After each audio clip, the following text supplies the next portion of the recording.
아멘. 이번에 하나님의 은혜 가운데 우리 세계 비전 집중 합숙을 잘 마쳤습니다. 오늘 오후에 마무리가 되었고 이제 수료증은 주일에 이제 프린트된 단체 사진과 함께 우리 참여하신 분들에게 다 나눠질 예정인데요. 이게 끝이 아닙니다.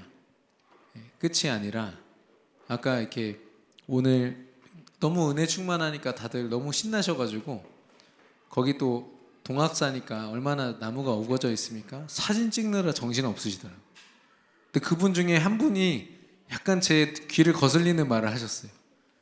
야, 남는 건 사진밖에 없어 라고 얘기를 하시더라고요. 사진이 남으면 안 됩니다.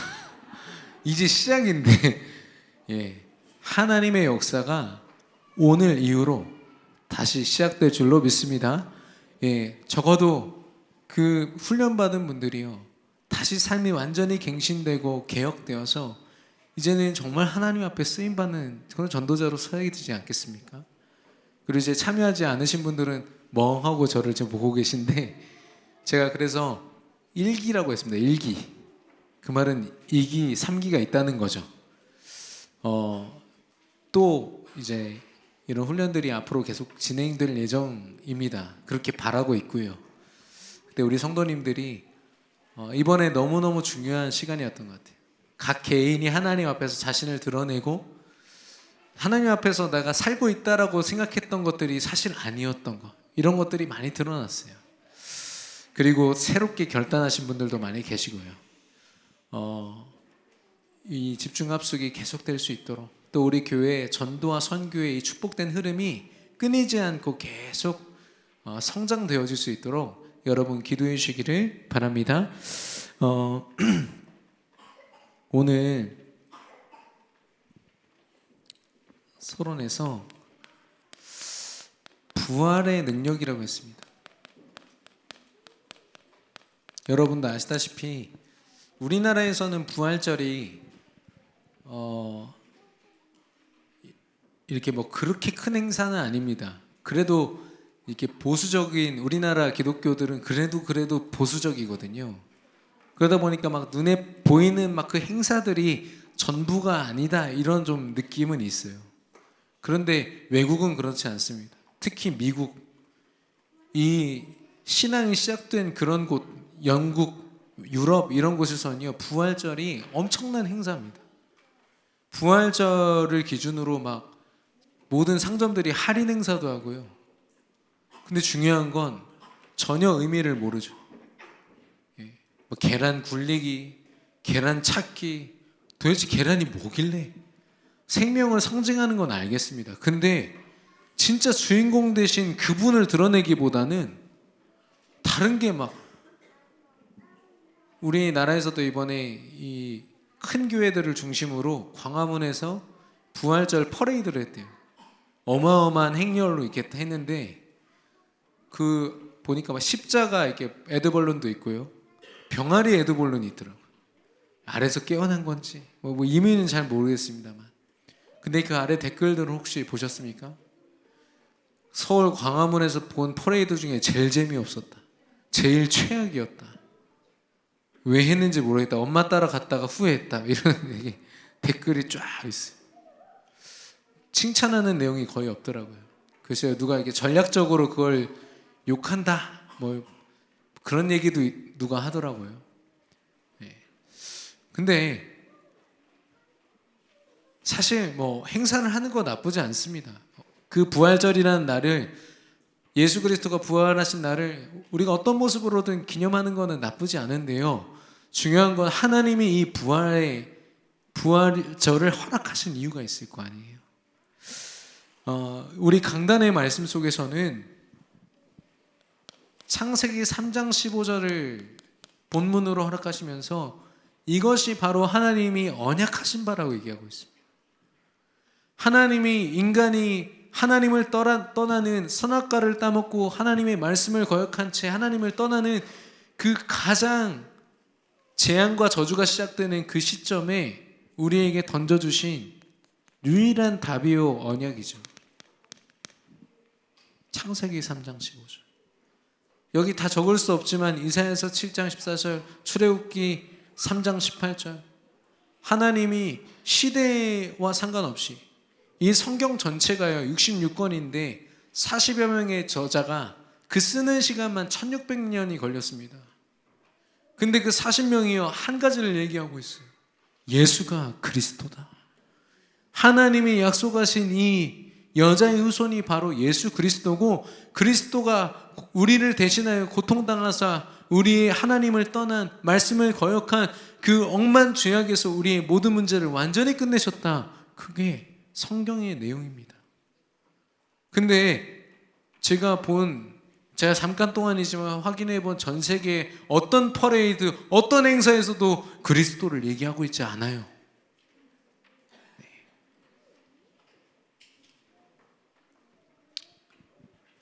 하나님이 약속하신 바대로 성취된 사건이 바로 부활 사건인데요. 예수님이 그리스도가 되셨어요.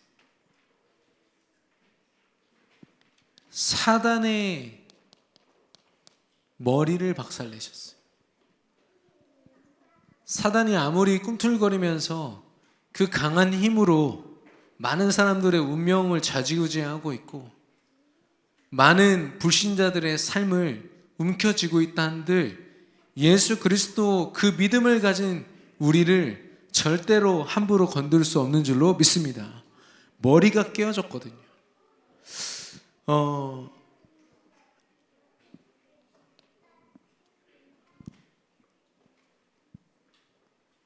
이걸 은혜라고 말씀하셨어요.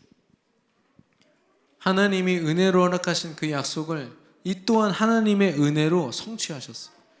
여기에는 어떠한 우리의 어떤 공로나 하나님 앞에 잘 보이기 위한 우리의 행위가 들어있지 않습니다.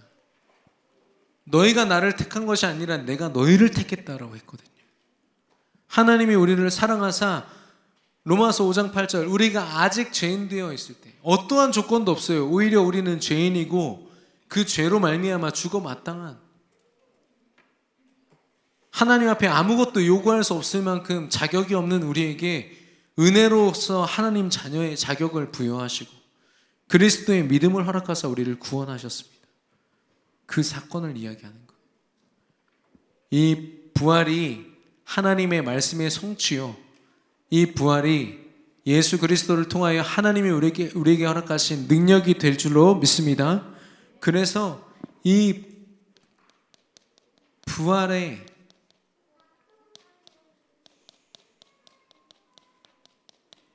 그럼 부활의 능력을 가지고 무엇을 하냐 말이죠. 이건 제가 이제 훈련 기간 동안 정리된 내용인데요. 강단 말씀 속에서 들으니까 더 은혜가 되더라고요. 예수님이 부활하셔서 말씀하신 것이 바로 40일 동안 감람산에서 하나님 나라에 대해 설명하셨어요. 그리고 승천하셔서 성령으로 우리와 보이지 않게 함께 하시기 전에 마지막으로 대면하여서 말씀하셨던 명령이 바로 마태복음 28장 18절 20절입니다. 하늘과 땅의 권세를 가지고 내가 너희와 영원토록 함께 하겠다. 세상 끝날까지 함께 할 거니까 너는 모든 민족을 제자로 삼아라. 부활 메시지. 이번 주 강단 말씀이 부활의 능력 아닙니까? 여러분 부활의 능력으로 뭐 하실 거예요? 너무 힘난다, 오늘 기분 참 좋네, 그게 부활의 능력이니까요.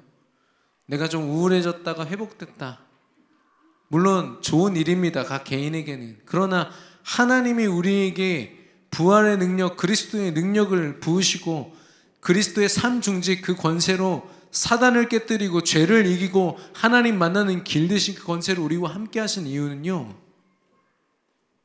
모든 민족을 제자로 삼는 전도와 선교에 쓰임받게 하시기 위하여서. 이따가 말씀을 드리겠지만 전도와 선교는 말 그대로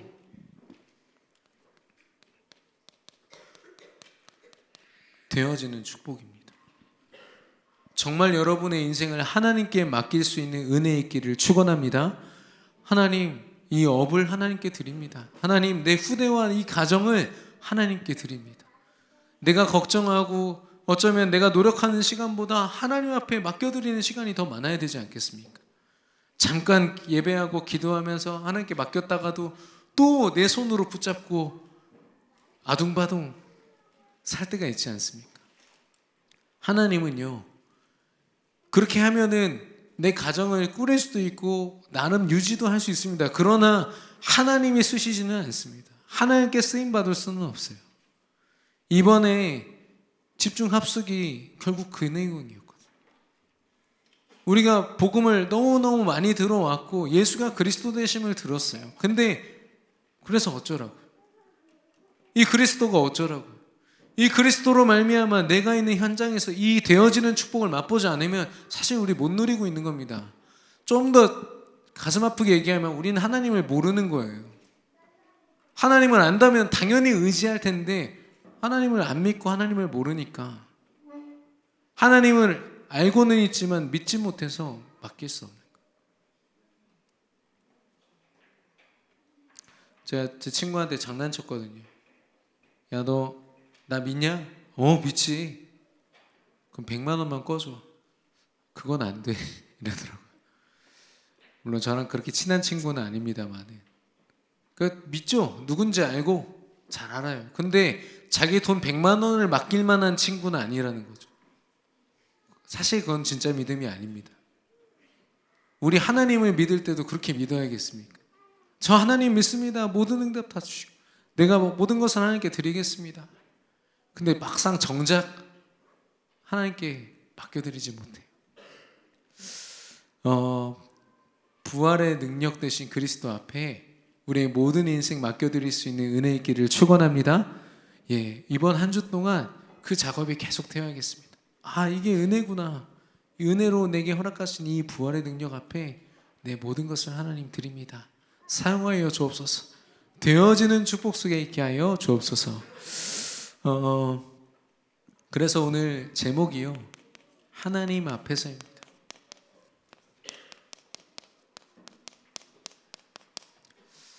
오늘 하나님께서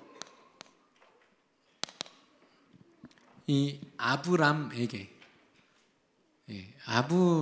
아브람이 나중에 아브라함이 됩니다. 믿음의 아버지라는 뜻이죠. 믿음의 조상이라는 뜻입니다. 그러니까 그 말은 아직 아브라함이 뭔가 믿음으로 결단되기 전이에요. 물론 갈대아우르 우상 가득한 그 지역을 떠나서 아비 친척 집을 떠나서 하나님이 지시할 땅으로 여정은 시작이 됐지만 아직 아브라함이 하나님을 전적으로 믿지 못하는 그때에 하나님이 말씀하십니다. 너는 하나님 앞에서 너는 내 앞에서 행하여 완전하라, 이렇게 말씀하고 계시거든요. 아니, 완전하지 않은 믿음인데 이 이후에 이 직후에 하나님 뭐라고 하시냐면 너를 통해서 아들이 나올 거다. 그 얘기를 들으니까 사라도 그렇고 아브람도 그렇고 피식피식 웃습니다. 왜냐면 지금 나이가 100살, 80살인 할머니, 할아버지가 뭘 할 수 있냐고 막 웃어요. 그래서 아브라함이 할 수 있는 최선이 뭐였냐면 이 사라의 하녀를 통해서 이스마엘을 낳죠. 그거 할 수 있는 방법은 인본주의밖에 없었어요. 내가 할 수 있는 방법은. 근데 하나님이 뭐라고 얘기하시냐면 사라를 통하여 네 아들을 주겠다라고 약속하셔. 아브라함이 사실 믿지를 못한 겁니다. 하나님이 그런 아브라함을 향해서 너는 내 앞에서 완전하게 행하여 완전하라고 했어요. 저와 여러분이 어떻게 완전할 수 있죠? 근데 창세기에 보면 노아에게도 당대의 완전한 자였더라, 이렇게 표현하고 있어요. 그럼 노아가 믿음이 완벽한 사람입니까? 아브라함이 완벽한가요? 제가 본 아브라함은 그렇지 않더라고요. 순간순간 인본주의 쓰고 또 순간순간 속기도 많이 속더라고요. 감사하게도 저에겐 굉장히 위로가 됐습니다. 저랑 비슷한 것 같아서. 사실 야곱을 볼 때 제가 제일 많이 위로가 되거든요. 야, 이렇게 인본주의를 쓰다니 나 같은 놈 이렇게 고백이 돼요. 근데 그런 믿음 가진 우리들을 향해서 하나님이 우리 오늘도 말씀하십니다. 너는 여호와 앞에서 하나님 앞에서 행하여 완전하라. 여러분 오늘 저와 여러분이 완전한 은혜 가운데 있기를 바라는데요. 그게 무슨 말이냐?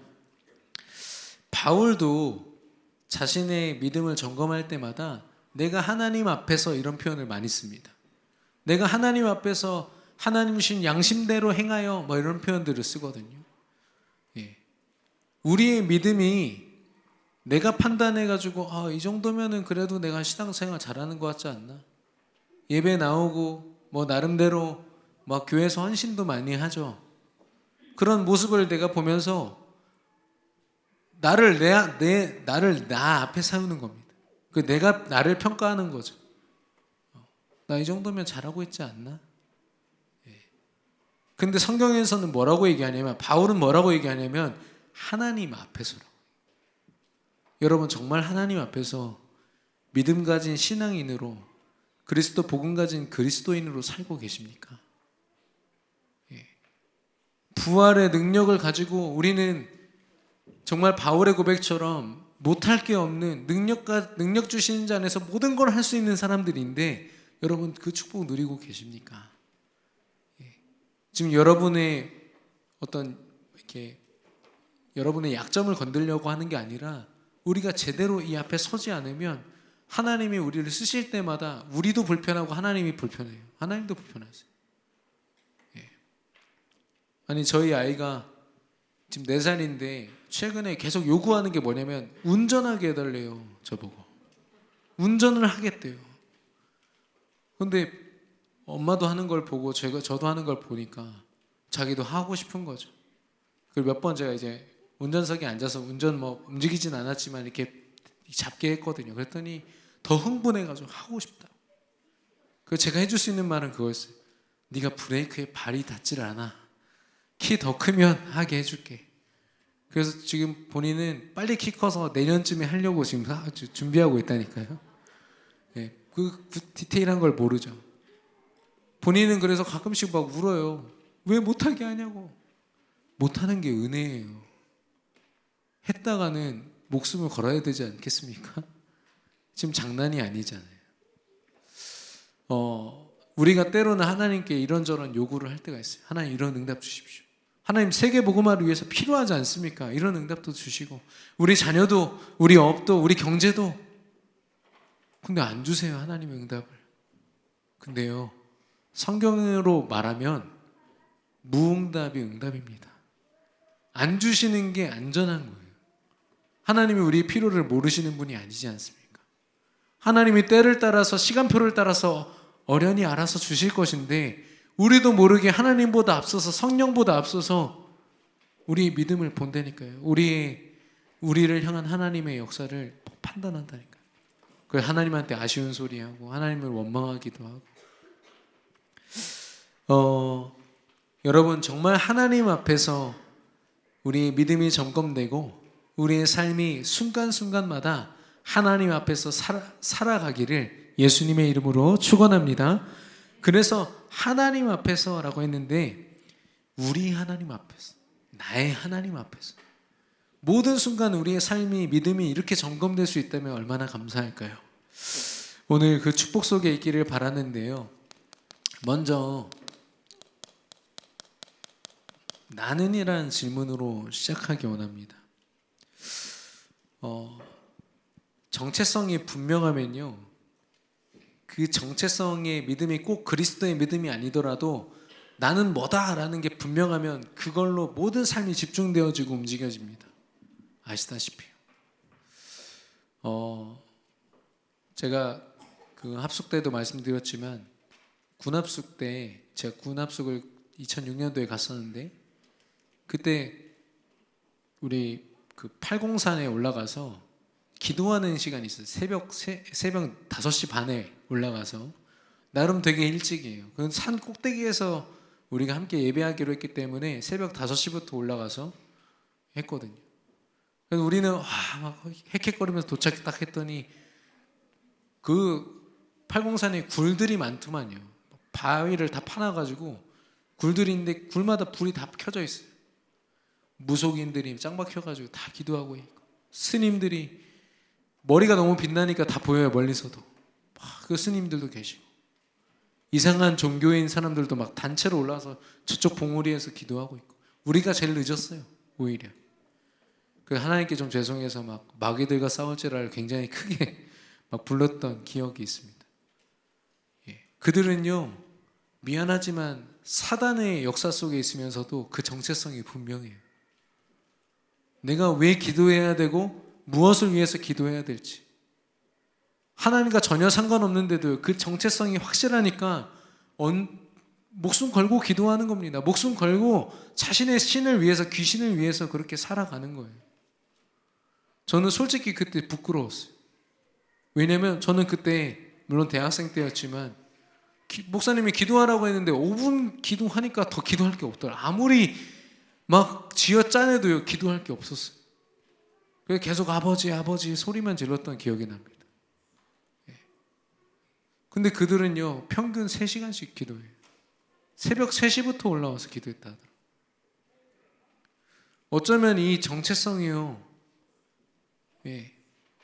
정확한 복음을 가진 우리가 저들보다 못해서야 되겠습니까? 오늘 제대로 점검이 되기를 원하는데, 이 정체성이 때로는 내가 정말 하나님의 자녀다, 이 이전에 세상 속에 있는 나, 돈이 얼만큼 필요한 나, 내가 얼만큼 성공해야 하는 나, 미래를 준비해야 하는 나, 세상이 보는 나, 저 사람이 보는 나, 계속 그 정체성이요, 하나님 앞에 서 있기보다 계속 바뀌는 거예요. 지금 당장 생각해봐도 얼마나 복잡하겠습니까? 그 인생이.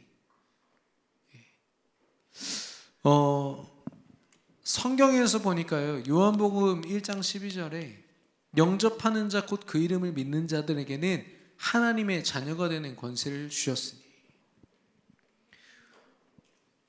이번에 장성동 목사님 말씀하셨는데, 로마에서는 황제가 바뀌면 바뀐과 동시에 법을 새로 제정을 하는 거예요. 그 황제가 제정한 법으로. 그러면 이 왕이 바뀜과 동시에 이 적용되는 법 자체가 바뀌는 겁니다. 로마서 8장 2절에 죄와 사망의 법에서 너희를 생명의 성령의 법으로 해방하였습니다. 그 말인 거죠. 예수 그리스도가 내게 주인 되심으로 그동안 나를 억누르고 있던 모든 사주팔자 운명 창세기 3장의 문제가 완전히 끝난 줄로 믿습니다. 그걸 말씀하시는 거예요. 여기서 말하는 권세. 또 나는 어떤 사람입니까? 하나님의 음성을 듣기 원하는데요, 마가복음 3장 13절 15절, 하나님이 원하셔서 부르셨고 그들이 나아왔다고 했습니다. 그들의 발걸음으로 나왔지만 그 12 제자를 향한 모든 계획을 하나님이 아시고 원하셔서 부르셨다니까요. 저와 여러분을 하나님이 원하셔서 부르셔서 이 자리에 나아온 줄로 믿습니다.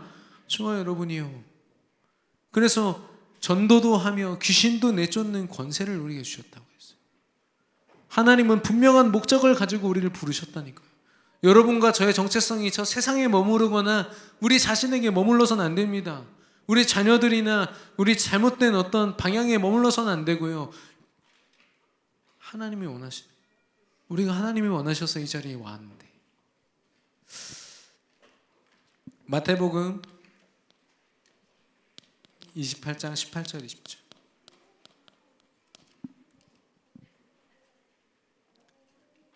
모든 민족을 제자로 삼아 아버지와 아들과 성령으로 이름으로 세례를 베풀어라.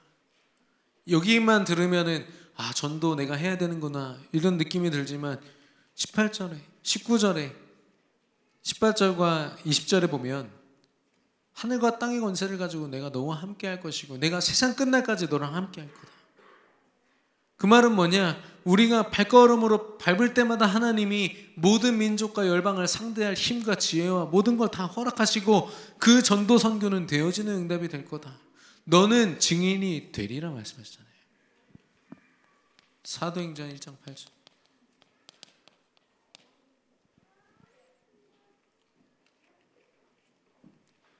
그래서 저는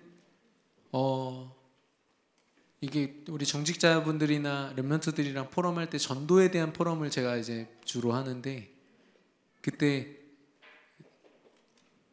제가 전도에 대해서 이렇게 여쭤보면 가끔씩 가슴 아픈 대답이 이렇게 돌아올 때가 있어요. 무슨 말이냐면, 저희 회사에서는, 또 저희 학교에서는 목사님 안 될 것 같아요, 이런 얘기를. 지금 당장은 안 될 수 있죠. 지금 당장은 뭐 분위기다, 코로나다, 뭐 이단, 신천지, JMS다 이래서 분위기상 그럴 수 있지만, 우리는 전도를 포기하는 자들이 아니라 전도를 기다리는 자들이에요. 왜냐하면 하나님이 하실 거니까. 지금은 전도가 힘들지만 제가 기도하고 있습니다. 하나님 계획을 두고요. 사실 제가 좀 기대하는 기도 제목은 그거거든요. 근데 몇 번을 나름대로 시도하다가 안 됐을 때 전도자들이 포기해버려요. 자기의 업과 자기 현장에서. 얼마나 하나님 가슴 아파하시겠습니까? 모든 준비를 마치시고 부활의 능력으로 함께 하시고 땅끝까지 증인이 되리라 약속하셨고 그거 성취하실 건데, 우리도 모르게 그걸 포기하고 있어요. 하나님 앞에서 나와 나의 업을 보기보다 내가 누구인지를 그 세상 앞에서, 그 회사의 흐름 속에서 나를 본 겁니다. 학교의 흐름 속에서 그걸 본 거죠. 감사하게도 최근에 우리 모든 성도님들의 고백 속에는 그런 고백이 안 나와요. 예전에 좀 들었고요. 지금은 계속 기다리면서 각자 현장에서 하나님의 계획과 뜻을 따라서 전도 선교에 쓰임받고자 하는 그런 렘넌트들이 많이 있습니다. 여러분도 그런 응답을 누리시기를 바라고, 절대로 포기하시면 안 됩니다. 왜냐하면 하나님 반드시 이루실 것이기 때문에. 언제까지입니까? 하나님은 천국 복음이 땅끝까지 증거되는 그날 끝이 오리라 말씀하셨어요. 하나님의 예정하신 끝을 향하여 우리는 우리의 땅끝을 찾는 겁니다. 어떤 사람은 자기가 의사라는, 의료 전문인이라는 그런 전문성을 가지고 내가 병든 자를 치유하는 땅끝을 걷겠다, 이렇게 결단할 수도 있죠. 자신의 전문성을 하나님께 드리는 겁니다. 때로는 자신의 경제로서 하나님 앞에 평생 동안 영광 돌리고 전도자와 현장을 섬기는 일에, 혹은 렘넌트 RUTC를 세우는 일에 내 모든 경제를 쏟아붓겠다. 정말 자신의 땅끝을 찾는.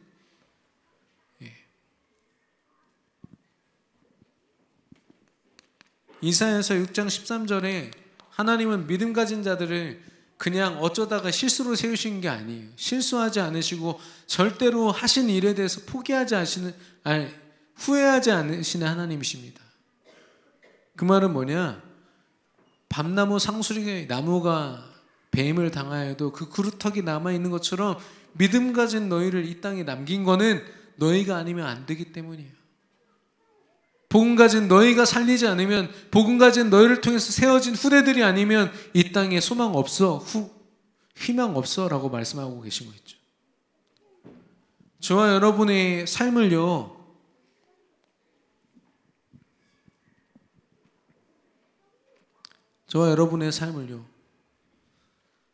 제가 그 RTS 있을 때 어떤 전도사님이랑 한번 크게 싸운 적이 있어요. 왜냐면 제가 전도 캠프 담당이었는데 같이 포럼을 하는데 이분이 계속 자기가 최근에 먹고 나은 약을 계속 얘기를 하시는 거예요. 약 포럼을 한 2시간을 듣고 나니까 제가 못 참겠더라고요. 그만 좀 하세요라고 했다가, 저보다 한 10살 많으신 분인데 몇 대 맞을 뻔했어요. 말려주셔가지고 했지만, 우리도 모르게 사실 중요하지 않지 않습니까? 어쩌면 또 하나님이 그런 약을 허락하셨다 이렇게 포럼할 수도 있습니다만은, 진짜 중요한 이 생명을 두고 하나님의 현장에서 이루시는 역사를 두고 우리가 포럼해야 되는 그 시점에, 그것을 고민해야 되는 시점에 다른 응답들을 가지고 계속 방해하는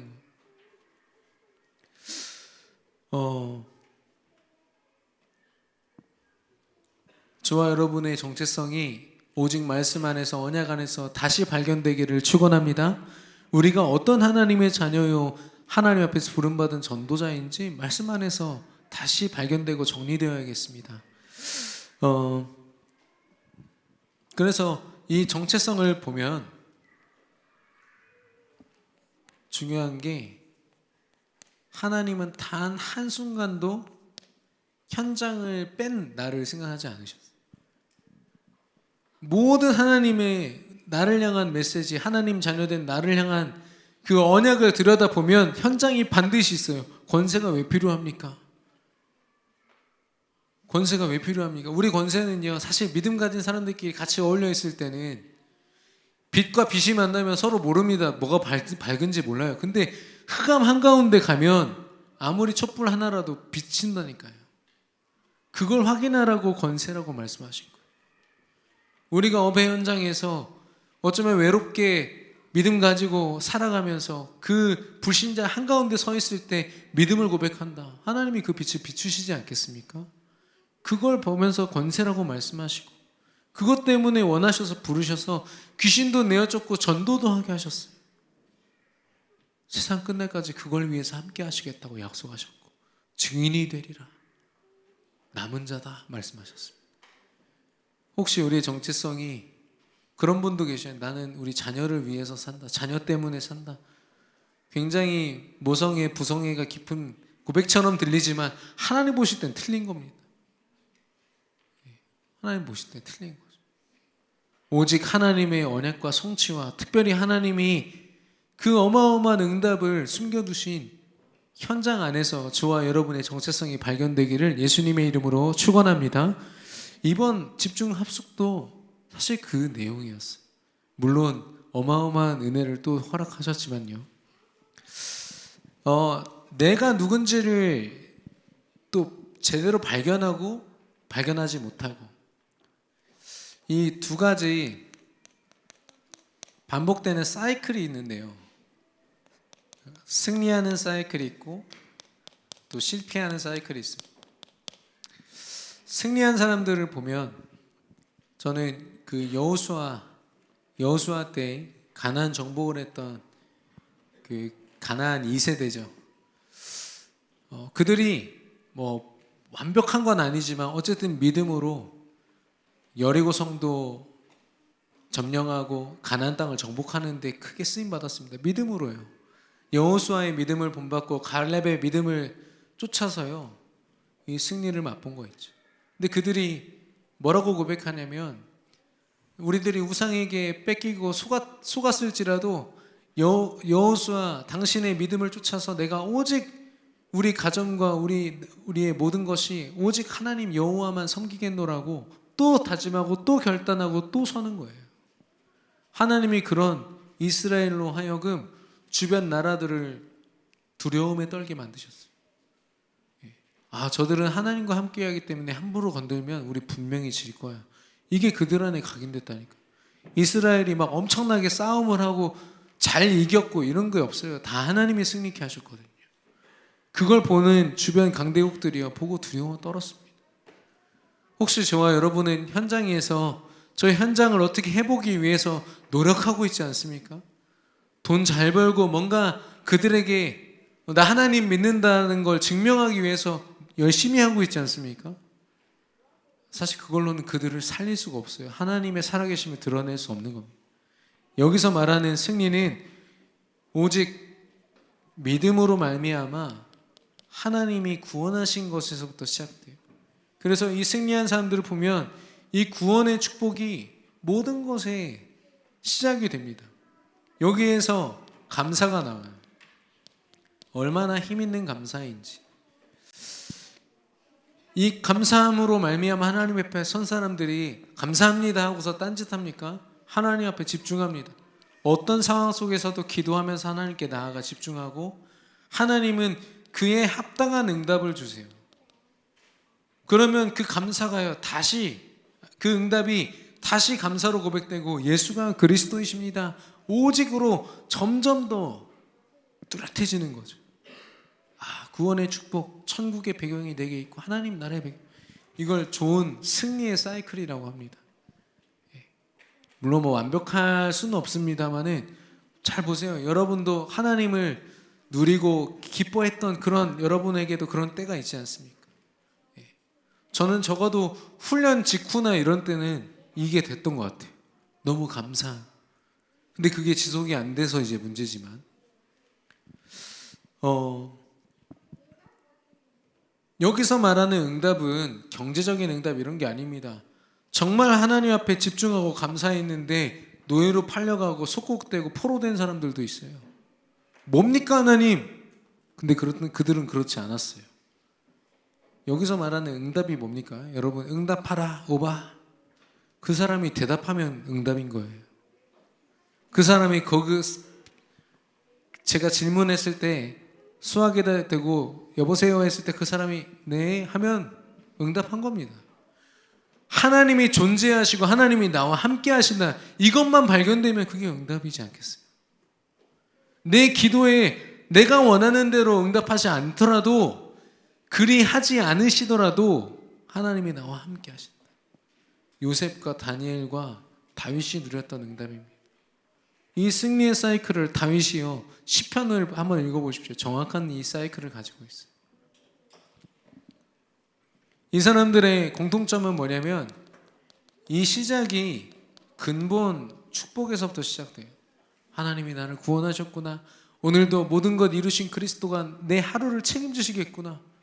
세상이 가질 수 없는 근원적인 축복으로부터 근본으로부터 시작되고요. 또 하나님이 부족하지만 영원한 응답을 향해서 달려가게 하세요. 나는 지금을 사는데요. 하나님이 이루실 그 놀라운 전도와 선교 잠깐이라도 하나님이 우리 후대를 쓰시겠구나.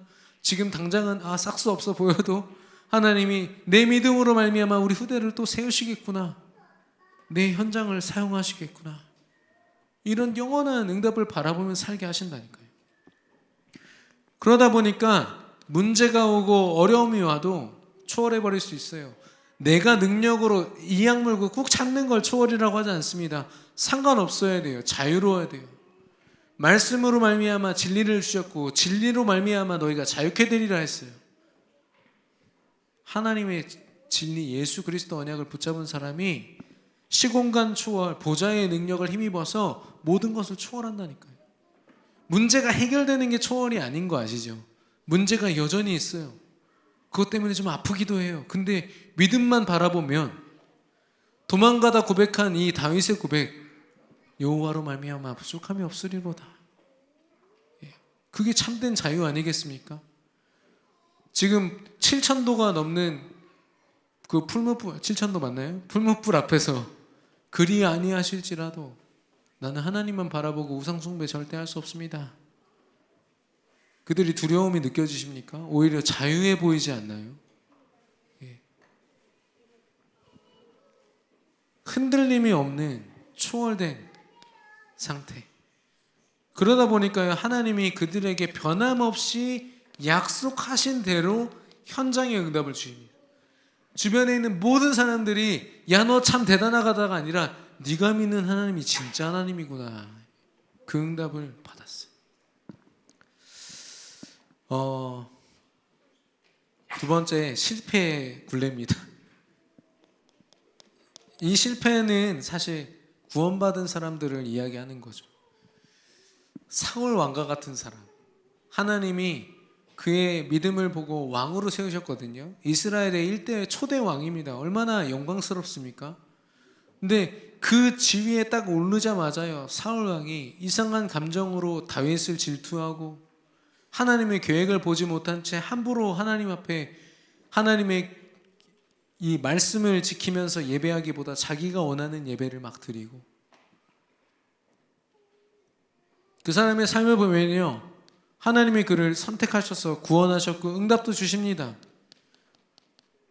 근데 대부분 이 실패한 자들이 느끼는 응답은요, 육신적인 응답이에요. 주시면 감사하고 안 주시면 불평하고, 광야 생활 가운데 쓰러져 간 200만 명의 그 1세대들이 그랬죠. 하나님 뭐 주시면 흥분해서 막 감사하다고 먹다가도 없다고 느껴지면은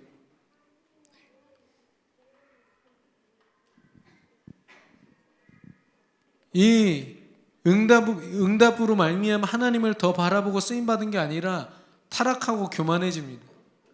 마치 자신이 하나님인 것처럼 하나님의 음성을 듣기보다 너 하나님처럼 될 수 있어라는 사단의 음성에 속게 되는 거죠.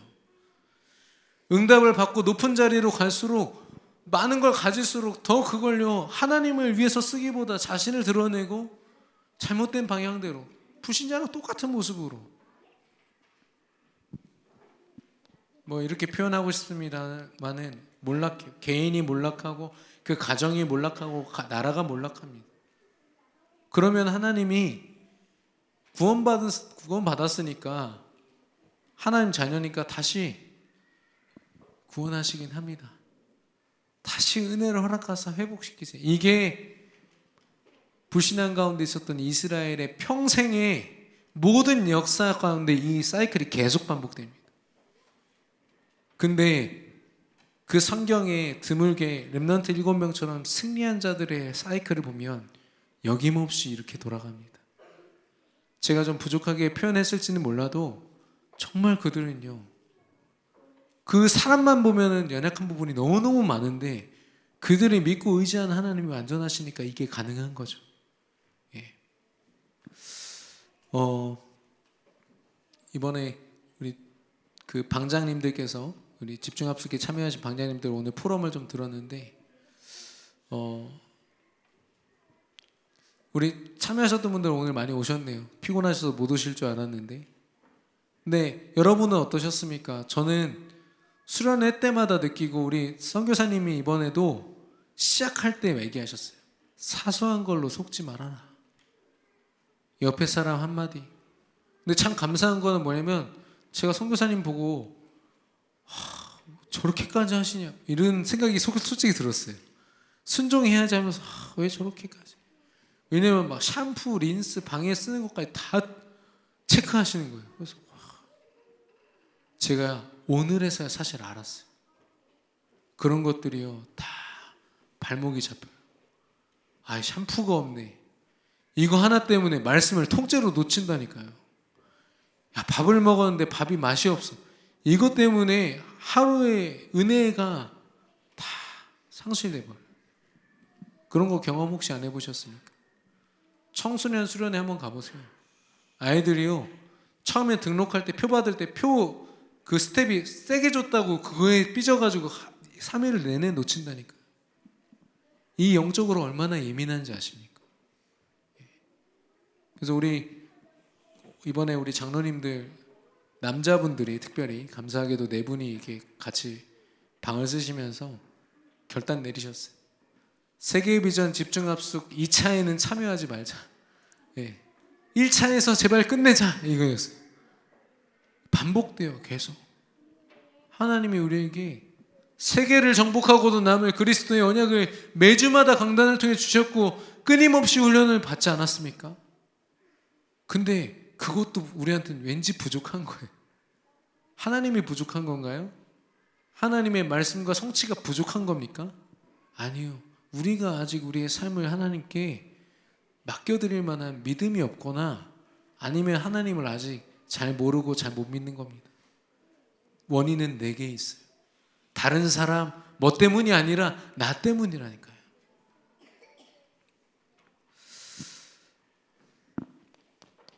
이런 속에 있는 사람한테 하나님이 만약에 물질적인 응답이나 잘못된 응답 줘보십시오. 그럼 어떻게 되겠습니까? 지금 하면 안 되는 운전을 우리 4살짜리 어린 아이가 하는 거나 마찬가지예요. 얼마나 위험한지. 이 시작은요 보면 영적 문제로부터 시작됩니다. 영적 문제는 드러난 어떤 정신 문제나 그런 문제를 포함하지만 더 중요한 포인트는 뭐냐? 하나님을 떠난 상태를 얘기합니다. 우리는 다 영적 문제가 다 있어요. 여러분 인정하시기를 바랍니다. 누구 영적 문제 강하다고 놀릴 이유가 없다니까요. 누구 비교하고 내가 쟤보단 나 똑같아요. 이 영적 문제가요 그리스도로 말미암아 오늘 내가 묵상하는 말씀 앞에서 해결되지 않으면 우리는 또 하나님 떠나서 삽니다. 하나님 함께 하시는데 내가 떠나는 거죠. 하나님과 상관없이 살고 기도 없이 살고.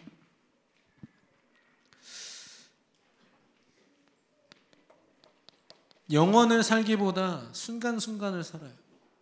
순간순간 인도를 받는 게 아니라 순간순간 감정, 생각, 사람, 사건에 다 잡혀가지고 그 모든 게 내게 불평, 원망거리, 믿음의 고백보다는 불신앙, 죽겠네, 죽게 있네가 아니라 죽겠네 고백하고.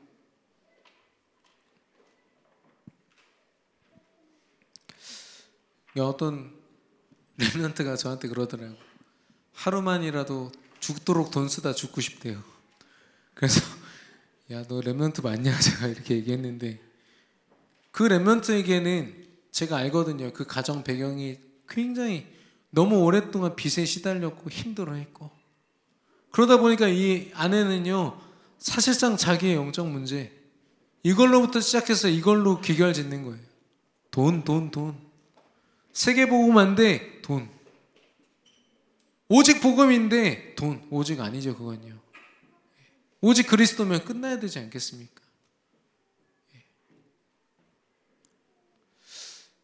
이번에 장성동 목사님 그 주신 것 중에 우리 말씀 중에 우리도 모르게 가지게 된 영적인 문제들이 우리도 모르게 해결돼야 그게 진짜 응답이다. 이거 응답해, 이거 해주세요, 이거 치유되게 해주세요, 이거 말고 그리스도의 은혜로 충만하여지니까 나도 모르게 해결돼야 돼.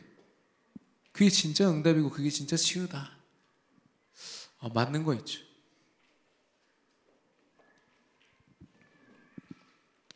죄송합니다만 하나님께 집중되지 못하는 인생은 뭔가에는 분명히 집착되게 돼 있어요.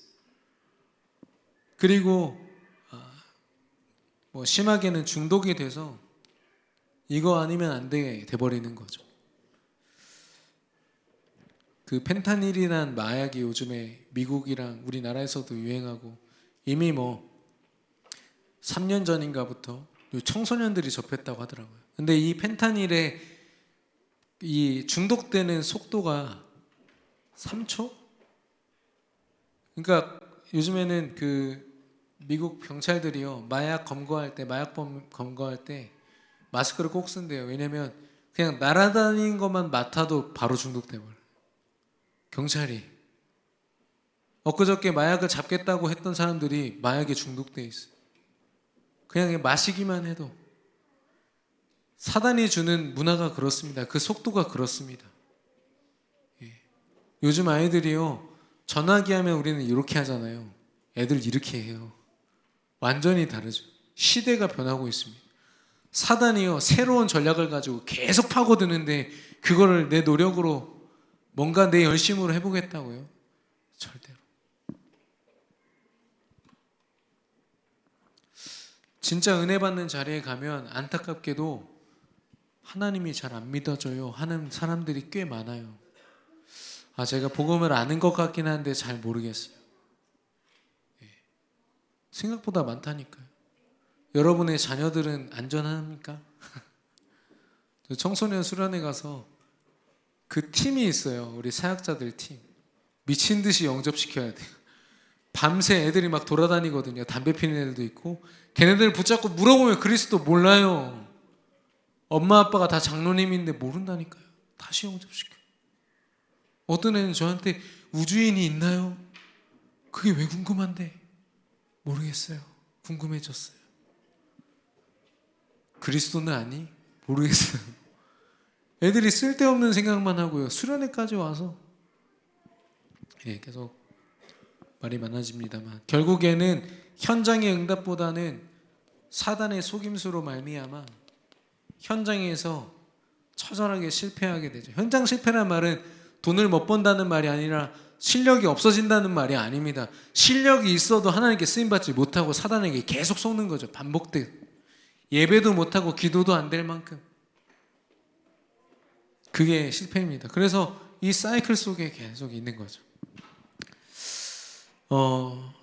결론적으로 우리는 하나님 앞에 서야겠습니다.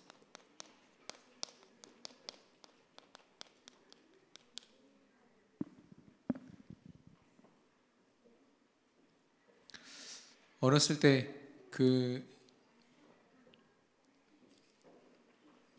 저도 지금 그렇습니다만은 저희 부모님을 통해서 받은 사랑보다 부모님께 맞았다는 기억이 더 많이 남아요. 이래서 맞았고 저래서 맞았고 말하라고 그러면 계속 말할 수 있습니다. 사실 제가 이제 너무 장난을 많이 쳐가지고 또 잘못한 부분도 많아서 했는데 상처가 더 깊게 남았다는 증거 아니겠어요? 사실 그거 극복하는데 저도 오래 걸렸어요. 그만큼 사단이요 우리 삶을 회집고 들어와서 상처 하나를 딱 각인시키면 그게 지우기가 정말 쉽지가 않습니다. 상처가 각인되는 오늘 하루를 보내시겠습니까? 아니면 단 하루라도 정말 내가 누구인지를 현장에서 확인하는 응답의 사이클 속에 모든 현장을 살리고 정복하는 사이클 속에 있으시겠습니까? 오늘 저와 여러분이 점검되기를 바라는데 그러면 어떻게 하나님 앞에서 섭니까? 첫 번째 말씀 앞에 서시면 됩니다. 말씀 앞에서 근데 이 말씀이요 예배 드리는 자리로 무조건 나와라 그건 당연한 거고요 하나님의 언약 앞에 서셔야 돼요. 내가 누구인지 내가 있는 현장이 어떤 곳인지 말씀 안에서 발견돼야 하나님께 쓰임받지 않겠습니까? 두 번째로 기도로 하나님 앞에 설 수 있습니다. 기도를 통해서 실제로 역사하시는 성령 앞에 저를 세우는 겁니다. 하나님 나 인도해 주시라고. 오늘 하루도 하나님 겁니다. 세 번째로 전도로도 하나님 앞에 설 수 있는데요. 바로 현장 앞입니다. 하나님이 모든 것을 준비하시고 주신 그 모든 말씀을 성취하실 현장 앞에서 우리가 서 있는 거죠. 그래서 오늘 내가 하는 말씀과 기도 전도 제가 우리 그 대학 청년부의 셀이 10개 가까이 있거든요. 그 셀 안에 셀원들이 해서 총 한 40-50명 정도가 지금 이렇게 있는데 그 셀장 훈련을 부탁받아서 지금 하고 있는 게 뭐냐면 월, 화, 수, 목, 금을 나누고 우리 강단 본문 서로 본론 1번, 2번, 3번 이렇게 해가지고 하루하루씩 근데 처음에는 이런 답이 오더라고요. 아 이렇게 붙잡아도 됩니까? 강단 말씀을 이렇게 나눠서 붙잡아도 될까요? 아니 붙잡고 싶으면 다 같이 붙잡아라. 근데 집중해봐라. 하나님이 어떤 말씀을 주시는지. 어떨 땐 서론이요 막 2줄 3줄밖에 안 돼요. 이걸 붙잡으라고요? 근데 성취되는 거 있죠. 하나님이 1.1획도 틀림없이 성취하시는 겁니다. 그거에 대한 포럼을 듣고 나니까 제가 더 힘이 나서요. 좀 올리고 있습니다.